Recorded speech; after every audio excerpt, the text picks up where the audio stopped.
That's a very good question. How do you find that right product market fit? Especially maybe this is your first couple businesses that you're just getting started. Now, the way I like to do it, not the way that most people like to do it, I don't actually focus on the product. I focus on the market first, always. To me, market always comes first and product comes second. I want to find out what are the needs in the marketplace that are not being filled. I want to see what problems are not being solved. I always say that every problem is a product.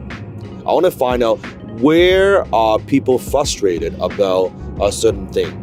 Now, of course, if you want to create a new category, you want to be a category king, you want to tap into a blue ocean, that's something that no one's ever done, that's perfectly fine if that's your goal. But from my perspective, most people simply don't have their abilities. Most people, they are too green. It takes some skills to do that. But if this is the first couple of businesses, you are much safer and wiser just to see what's out there right now, what's already selling. What are people already searching for? Let's say if you are selling something online, what are people searching for and already buying on Amazon? What are people already buying from other e-commerce sites? What are people buying in terms of keyword research? What keywords are they typing into Google? And you can easily go to Google and the keyword tool that you can find out how much search volume are there. Are people actively looking for solutions to solve their problems? You see, if you have identified the needs and the demand already, now you just need to think about, I wonder what product I could create to help them solve that particular problem. Now you have minimized your risk. Or if there's a huge marketplace out there that's being created by other people, a smarter entrepreneur would be thinking, how can I kind of ride that wave?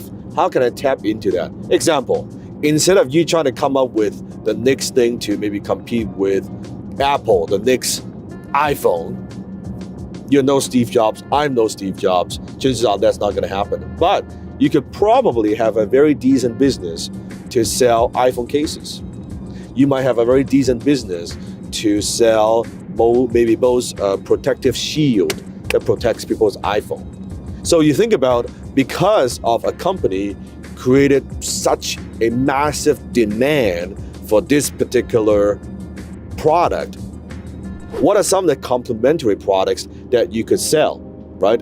It's like you think about in the ocean, you have the big whale, right? The big whale that's swimming in the ocean. You have that little fish that attach yourself to that big whale, right? Just the leftover from the big whales alone, you could have a very, very successful and profitable business without a lot of risk, without guessing. Well, I guess people want it. I guess there might be demand for it. No, you know, because this marketplace out there, there's this massive demand that's being created. You just kind of tap into that. That's a very, very smart way. I call that chicken entrepreneurship, right? That you are like, you're being a little chicken, you're a little bit afraid, you're being conservative, taking not stupid risk, but calculated risk. How can I use the least amount of money but get my business going, right? Then from there, once you have accumulated capital, once you've kind of have some success under your belt, then you can do bigger things versus, I'm going to invent the next thing that's going to be the next iPhone, better than the iPhone. Well, chances are you're not going to do that. You're not Elon Musk.